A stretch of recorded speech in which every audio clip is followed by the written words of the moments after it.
Hello. I I'm a little nervous. It's been a while.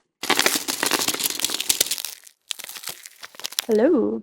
Well, I'm back. I set a very clear goal. I said, and I don't even know if this episode got up when I said that I felt really good about the girldharma podcast and what I was creating, even just for myself, and that I felt very confident that I could do 108 episodes without stopping, without skipping. And I failed. See, I tend to do this thing called self-sabotaging, and it's something that I've came to terms with pretty recently that hmm, I do it out of fear, right? I worry about embarrassing myself. And I feel like that's a big topic these days in my journal. Um, yeah. So I just finished The Artist's Way. My friend Max and I have been doing The Artist's Way together. Um, I've tried I've tried 3 times this year alone. This year alone, I've tried 3 times to start The Artist's Way, and right around the 2 week, 3 week cycle, I'm like, actually, it's hard to do morning pages. Actually, I didn't do any of the tasks this week. And so having a friend to keep me accountable, but also keep me gentle, that was really, that was the move. That was the move. I needed that. So my my contract was signed June 2nd, 2025, and before that, it was signed Tuesday, March 11th.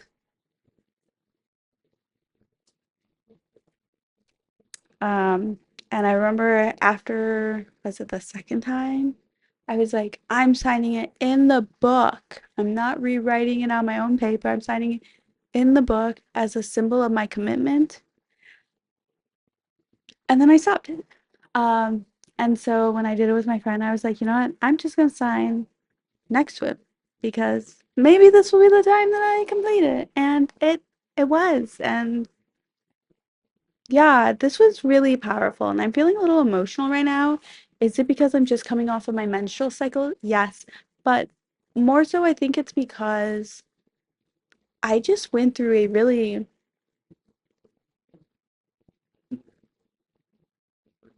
powerful last 12 weeks, and it was right around the 7-week mark where I was like, wow, I'm actually starting to see signs from the universe and from God, and I'm seeing these synchronicities, and I think I know what I want to do with my life. And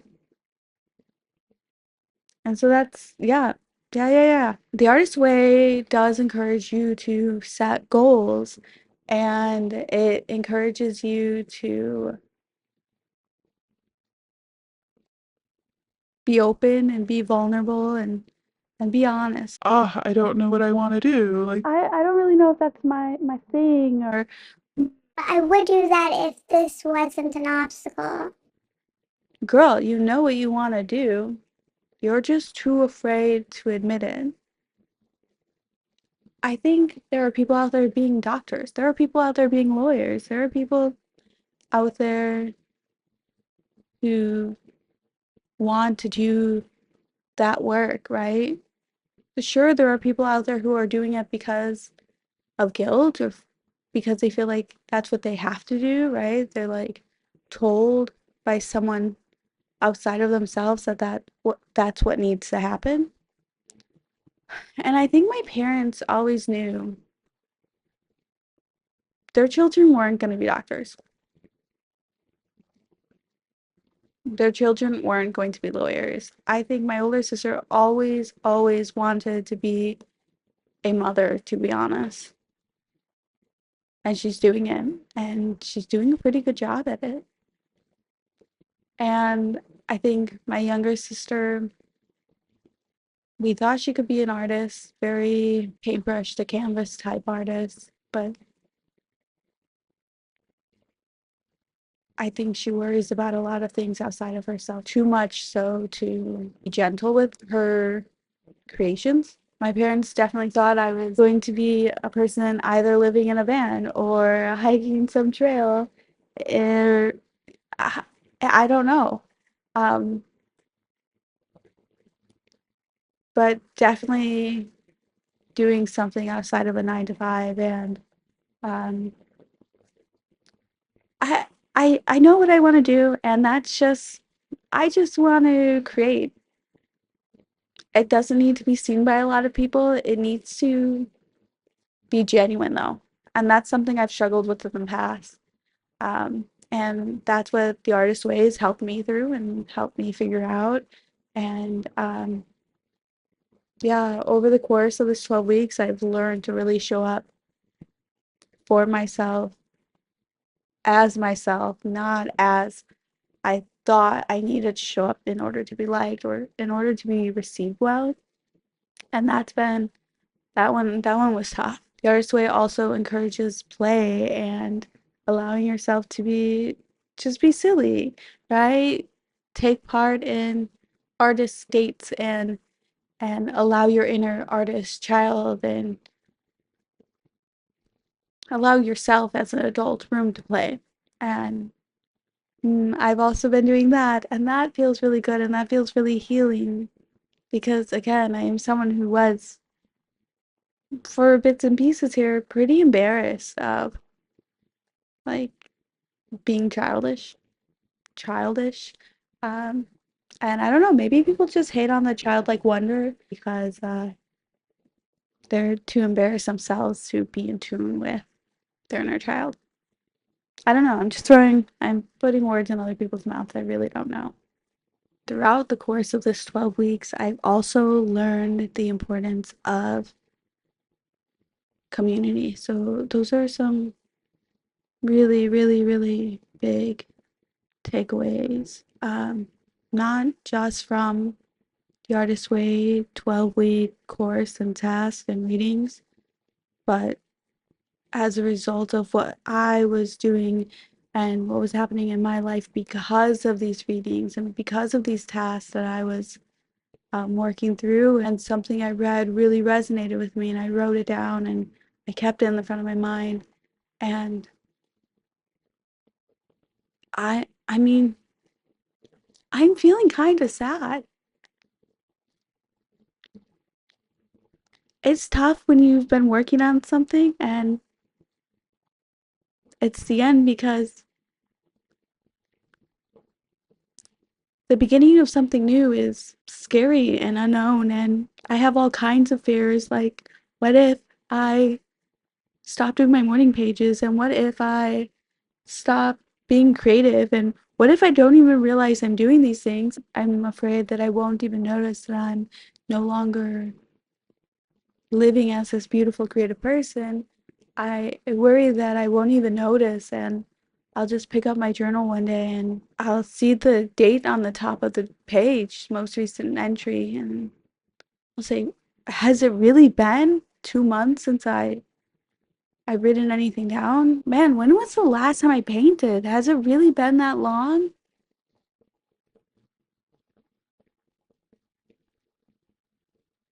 I I just worry. I worry a lot about these things, and I think that's why I feel kind of emotional because yes, something is ending, but I feel like I was just getting the hang of it. I feel like I was just starting to come out of that cocoon, and now you're telling me there's no longer a map. You've got to just kind of trust in what you want, and you have to trust the signs when you see them, and you just have to have faith. And that part for me is hard. I was creating some things during my time in the artist way that felt so aligned with girl dharma and my inner child, because I see these as two very connected things. And I've already mentioned how, like, you learn to make art from your inner child almost, right? You okay, buddy? Anything to add? Okay, thank you. You learn to make art through your inner child, through the lens of your inner child, or I guess letting your inner artist, inner child, take reins of some projects. Um, and I just felt so close to little Christina, little me, girl Dharma, when I was working through the artist way. And that was really nice. I think more than creating for the podcast, I was using it as a tool to talk through my life now as an adult, and also get to ask my younger self for advice. Like, how would she handle it? Little Christina was the sweetest and the kindest, and there was actually something I read in week 12 that I don't know. I don't know how to word this. It reminded me that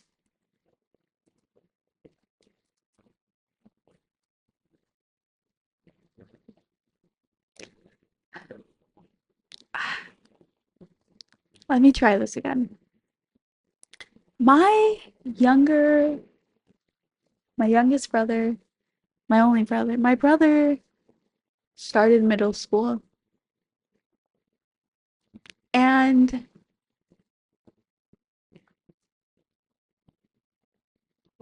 that brought up a lot of emotions for me because he's just so great, and he's the sweetest, and I guess I just hope he has a really great time, and I hope it's some solid memories for him, because I know some people who speak very highly of the friends that they've made in middle school. And I saw a post even today where someone said, forget high school reunions. I want a middle school reunion. Those were my people. And I thought, ooh, I don't want either of those. I don't know. Realizing the place my brother is in his life, reminding myself, like, wow, like,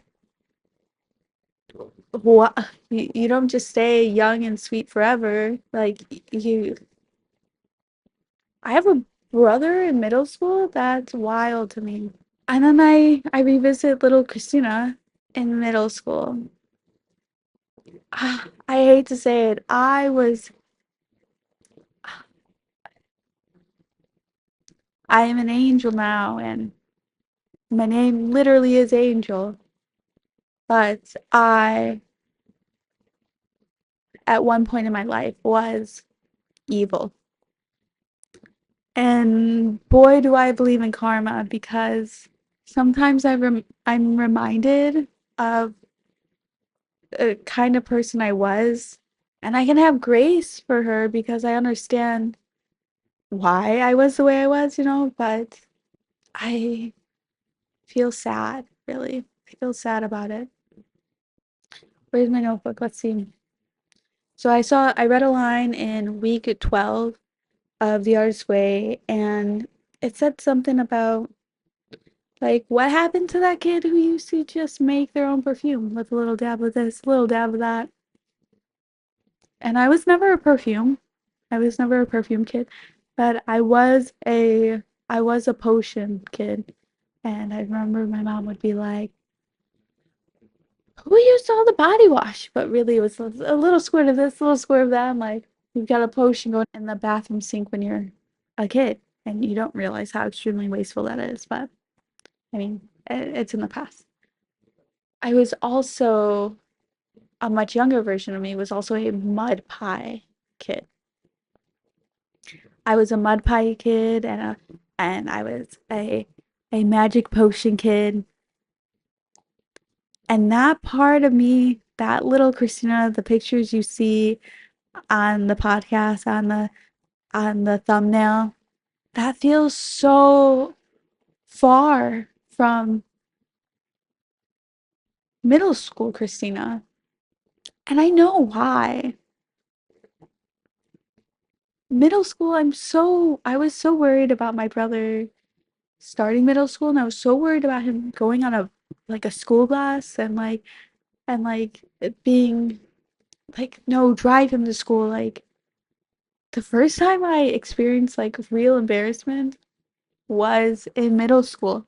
I had these awesome pants I wore, and they were like made out of book cover material. I remember seeing them in a thrift store and going, "Oh,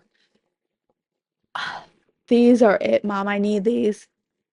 And I wore them all the time. I love them. They were made out of book, like it's kind of like a stretchy book cover type material. And I don't remember what the base color was, but I remember it had those like funky rectangles all over, like really small whole pattern.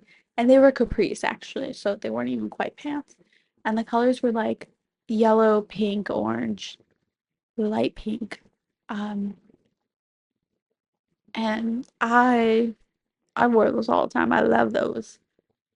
I thought these are some funky pants, you know? Like who doesn't love color, you know? Who doesn't love patterns? Well, snobby middle school girls don't, you know? And as I was getting off the bus one day, these much older, ooh, eighth graders or seventh graders even, uh, they had like that really crispy scrunched hair, and it looked hard. It looked wet, but it looked like rock hard as well. Um, and they wore uh, they wore really wide scoop neck shirts with like spaghetti strap shirt or spaghetti strap tank tops with their like bra strap showing and really tight jeans. And I remember going, oh, their bangs were also straight. So they had this crispy, scrunched hair and then not rock hard bangs. And they were like straightened, like all the way down to like their cheek. That was so long ago. I do remember I do remember them going, are those your pants? And I was like, yeah. And they were like, who dresses you? And then they walked away laughing off the bus and they were like, oh my gosh, I forget there's so many little kids who are starting sixth grade. And I don't know why, but I was so incredibly embarrassed. And I wish I could go back and tell little Christina, like, girl, okay, either commit to making all of your hair look like a rock or straighten the whole thing. Like I've never done that with my hair. And that's one thing I would never do with my hair. But I never said this to anyone's face. Like, your hair looks weird. And you're making fun of my very cool, very colorful pants that if I wore those now, you would love. Anyway, so moral of that story is the first time I ever felt embarrassed was in middle school on a bus. And I think ever since then, not ever since then. I'm an adult. I'm an adult who is very childish, and I love color, and I love making my paintings, so they're silly, and I have mix match bed sheets, and I just surround myself with so many beautiful things that in every single way something carries sentimental value for me, and it's more about the feeling I get when I wear a certain shirt than whether or not I think someone else is gonna like it, and that's the best. That is the best character arc I could have possibly had. But in middle school, because I had been embarrassed, I was worried that I was worried that a, I was worried that a lot of people would share that opinion that I dress like a kid and I look like I was pretty, or I looked like a little child, but everyone else looked so grown and mature, which they don't because they're children. But in my mind, I was like, I just remember my feelings being really hurt by that and not telling anyone, but definitely holding it in. And I donated those pants because I was embarrassed. And I didn't want anyone else to think that, or I didn't want to be embarrassed like that again. So I I like wore my hair up in a bun all the time, and I became like, oh, I don't care about materialistic things. I'll wear pajamas to school. Like, you just don't know me like that. Like, and people would tell me, they're like, I love that you just you just do whatever you want. You don't care. No, I'm putting on a show, babe. I care so much, and I care that you perceive me in a way that makes me seem cool to you. And along with this, I don't even care kind of wardrobe. It was also very I don't care attitude. And when I was in sixth grade, I had a younger sister who was born. So, I had another younger sibling. I think my parents were so like they kind of thought they were out of it. They were like, our like kids are getting pretty old now. They weren't betting on having another one. Spoiler alert, they had another one even later. And I think they were overwhelmed, and the rules definitely loosened up quite a bit then. We were able to go have sleepovers at our cousin's house all of a sudden, and we were able to go do this and that. And um yeah, I guess I don't want to comment too much on that, but I remember when my sister was sick, things were really hard. The energy was really rough around the house. It was really kind of hard and dull to, I don't know. Uh, Again, having a baby in the house is so crazy. Because I remember being so tired all the time, and yeah, I remember really hating school and hating being there. And I never wanted it to be a concern of like, well, why do you hate school? Like, what's wrong? So I was just kind of like, like, oh, this teacher's awful. This teacher's awful. I hate this teacher. Or if I made a comment and someone laughed, I'd be like, I'm running with that. I'm gonna start saying these things. And I remember hearing really, really awful rumors about, oof, I remember hearing really, really awful rumors about one of my teachers, who was a male teacher. And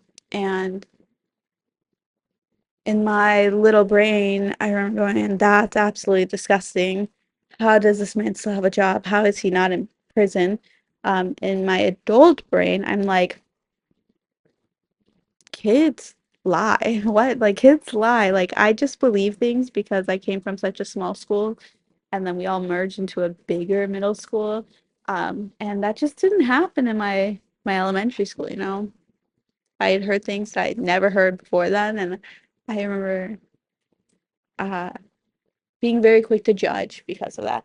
And so when I heard all these rumors about one of my teachers, I really quite openly hated this teacher. I hated this teacher. And I actually even remember, and this sounds really awful, and it's because it is, and it's incredibly rude. Oh, we were at the school dance or something, and everyone had their yearbooks, and they were like, "Oh, this teacher signed my yearbook. Oh, this teacher signed my yearbook." And I had all the teachers sign my yearbooks, and then my friend went to go get this male teacher to sign her yearbook, and she goes, "Christina, you don't want him to sign your yearbook?" And I was like, "I don't like him. Why would I want him to sign my yearbook?" And this man, a professional in every way, because if I've worked with kids, and I'll tell you, he finishes signing my friend's yearbook, and he goes, "Hope you're having fun, ladies." And he just smiled at me, and she was like, "Beautiful, Stephanie." She was like, "I cannot believe you said that in front of him. Oh my God," right to his face. And I was like, "And what is he gonna do about it? This is not the girl who made mud pies and potions in the bathroom sink, man. We have gone so far off the track of like that beautiful, sweet, kind girl, right?" And I'm embarrassed that I acted that way. And I wish I would have used a little logic and reasoning, right? Which is tough when, you know, home life is kind of hard. And I know so many people had it worse. And my problem was um weren't problems, you know, they weren't really problems. Um, I just didn't feel like I could speak up, and that was hard. Um, so I didn't tell anyone about the rumors I had heard because they might have been like, Christian, that's not true, you know, like, um, and so instead I just took what I heard at face value and I treated this man very unkindly. And yeah, I, over the summer, last summer, I moved back to uh, that same town I grew up in after spending all of my adult years out of state across the country. And I started working with children of that age, middle school age. And I had a student who was incredibly unkind to me, and she didn't like me. I very much, I would love to hear the gossip. Yes, yes, yes. Oh, no, I'm not gonna speak poorly of another adult. Because that's the truth, and that's not the truth. And this is, you know, there was just certain things I wouldn't tolerate, and the rules were still the rules. But if we can follow the rules and have a good time, let me know. I threw my money down on a lot of things for these kids as well because that felt good to me and I loved it. And so I had this one young lady who she did not like me, and I caught her talking poorly about me, and she very visibly got embarrassed. And when I called her over, I was able to really treat her with grace because I had been given that in the past, but also I wish someone would have been like, "Christina, you cannot talk to people like that, you know?" And so I was really able to treat this student with grace, and I let them know that I was aware of the things that had been said. If you have a problem with me, go directly above me and please tell another adult. And then my counselors would be like, "So the student said this," or like like, how were you able to handle it that way? I would have been so upset if I heard that you stepped in right away. And I kind of had to be like, I used to be evil. I did the same thing with the teacher once, and I had all these external factors, and I I justified it in my own mind. And this girl, when she would get called out, she would start crying. She would like absolutely just torn up and sobbing. And I was like, this is a child. This is a small child who is going through some stuff. And I felt like, and I told my counselor too, I was like, this is my karma. Like, this is my karma. And I thought that was it. Um, well, who would have guessed after 18 years, my brother would eventually have the same teacher. And I am gutted at the thought that this man would ever look at my brother and think he's going to be just like Christina. Derogatory. Not he's going to be just like Christina, sweet and kind, because this teacher never witnessed those parts of me. I was quiet, and when I was talking, I was mean.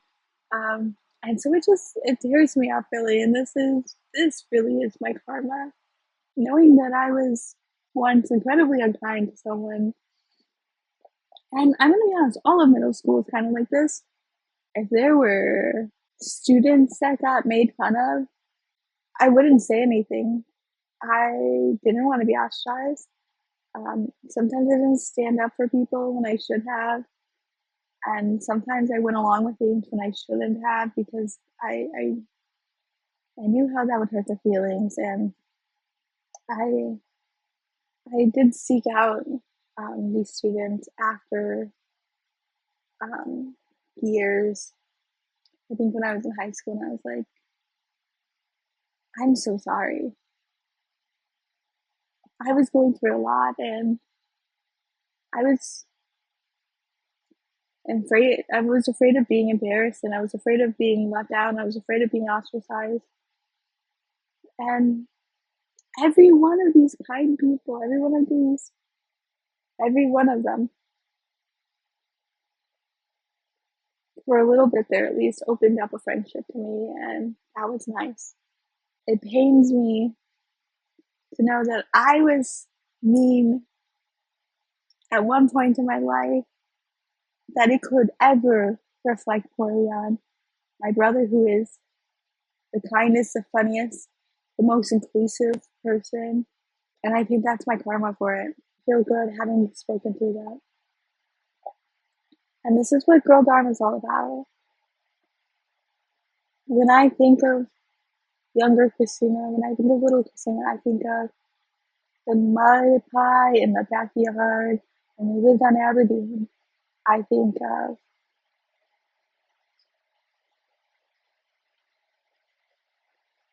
I think of the version of me who held my mom's hand when we were walking into the elementary school, and we would count each of the steps as we were walking up. I think of the version of me who used to pretend to be asleep on the couch when my dad would come home from work, and then he would, at the time, I was like, oh my god, he's always accidentally sitting on me, but really what was happening is he would pretend to sit on me, and he'd pretend to fart. And when I think of little Christina, and I talk about her often, and I think of her as like one of my higher selves, that's who I think of. I very rarely think of middle school Christina unless it's from the lens of guilt. And really, I should be looking at it through the lens of sorrow. I was I was grieving a lot during that time, and I had really let myself down during that time a lot. And so I wrote something when I read that part about the perfume, making your own perfume when you were a kid, and how you were always meant to be creative. I immediately wrote something down, and in some ways, it kind of feels like a mini poem. I was a mud pie magic potion making kid who felt embarrassed once and then forgotten, turned hard as stone. I have to remember to send love to all versions of myself, past and present. And that's something that I really, really do need to work on more. And that's what I hope to do revisiting this Girl Dharma podcast.